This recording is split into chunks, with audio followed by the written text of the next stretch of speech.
Bueno, muchísimas gracias por el espacio. Mucho ya se dijo, pero hay ciertas cuestiones en las que me gustaría ahondar. Soy militante de Jóvenes por el Clima Argentina, una organización plenamente integrada por pibes y pibas de 15 a 19, 20 años, que tiene el objetivo no solamente de colocar en la agenda pública y de manera permanente a la crisis climática y ecológica como un asunto de derechos humanos y de justicia social, como ya dijeron anteriormente, sino también que tiene el objetivo de empezar a territorializar esta cuestión.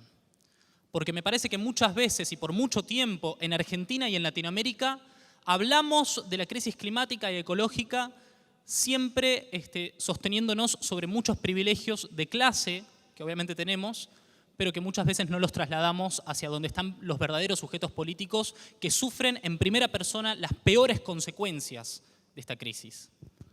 Con territorializar me refiero concretamente a empezar a conocer la realidad que se está viviendo en los barrios populares de toda la ciudad de Buenos Aires, de la provincia de Buenos Aires y del país en general. Tenemos pibes y pibas que tienen plomo en sangre hoy en día. Tenemos a la cuestión de la cuenca Matanza-Riachuelo que no está siendo abordada de la manera que debería ser abordada. Y ahí está Jóvenes por el Clima, no solamente para acompañar a los movimientos sociales que luchan contra estas injusticias, sino también para incidir políticamente y dar vuelta la pirámide de poder que hoy la política institucional nos quiere imponer. Los diputados, las diputadas, los senadores y las senadoras, los funcionarios públicos, en definitiva, son nuestros servidores públicos. Es en ese sentido que incidimos políticamente, bajo esa lógica. Lo dijo la compañera anteriormente y me parece muy importante mencionarlo. Una reivindicación fundamental del movimiento ambiental, del movimiento juvenil, es que haya una ley nacional de cambio climático. Y esto es importantísimo, tiene que ser aprobada antes de que finalice el año. Esa es una reivindicación que sostenemos desde que nos constituimos como movimiento. Y también me parece importante hablar sobre el contexto latinoamericano, porque cuando desde Jóvenes por el Clima tenemos la intención de empezar a construir una dialéctica nueva, una dialéctica que promueva revalorizar las tradiciones de lucha de los pueblos originarios que se enfrentan, por ejemplo, ante el avance de las topadoras que violan la ley de bosques, arrasando con miles de hectáreas, destrozando nuestros bosques nativos, que también son instrumentos de adaptación y a su vez de mitigación al cambio climático, que funcionan como captadores naturales de dióxido de carbono y que a su vez, por ejemplo, evitan inundaciones.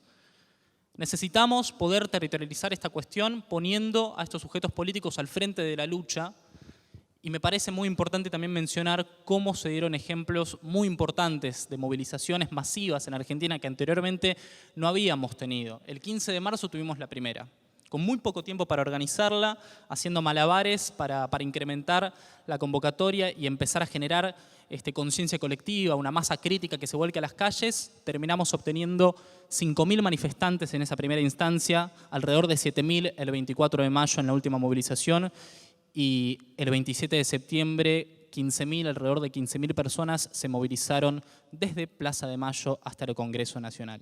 Esto quiere decir que estamos avanzando en la creación de esta conciencia, estamos construyendo un nuevo movimiento que viene a arrasar no solamente con las temáticas que actualmente la juventud viene debatiendo, sino en general venimos a romper, por ejemplo, con la antinomia que históricamente se nos quiso imponer, la antinomia que establece que el progreso no puede ser igual a la defensa ambiental. Una falsedad tremenda.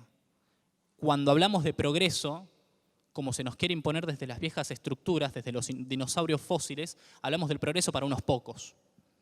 No solamente venimos a querer que se apruebe una ley nacional de cambio climático, no solamente nos mantenemos en las conquistas parlamentarias que son obviamente muy necesarias, sino que venimos con el objetivo de derribar al extractivismo en todas sus formas, el extractivismo cultural, el extractivismo que nos lega un periodo de neoliberalismo en toda la región.